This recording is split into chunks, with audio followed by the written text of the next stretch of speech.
Poet Sukumar Ray, head অফিসের বড় বাবু। লোকটি বড় শান্ত, তার যেমন মাথার ব্যামো কে কখনো জানতো। দিব্যি ছিলেন খোঁজ মেজাজে, চেয়ারখানি চেপে একলা বসে ঝিমঝিম নিয়ে হঠাৎ গেলেন কেঁপে।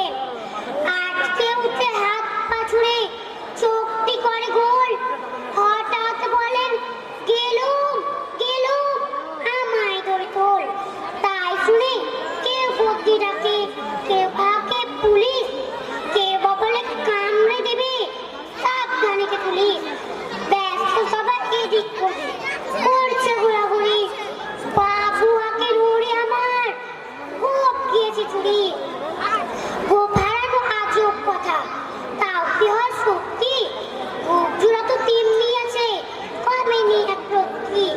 সবাই তারে বুঝিয়ে বলে সামনে ধরে আয় না, মোটে গোপ হয়নি চুরি, কখনো তা হয় না।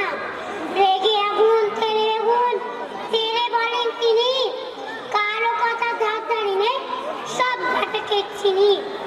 নোংরা ছাটা ঠ্যাংরা ছাটা বিচ্ছিরি আর ময়লা, এমন গোপ তো রাখতো জানি রামবাবুদের গয়লা। এ গোপ যদি আমার বলিস করবো তোদের জবাই, এই না বলে জরিমানা করলেন তিনি সবাই। বিষম রেখে বিষমকে লিখে দিলেন খাতায়, কাউকে বেশি লাই দিতে নেই, সবাই ছড়ে মাথায়।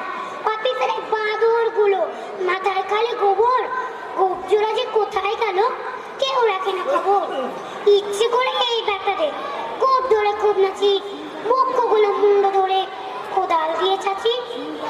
গোপকে বলে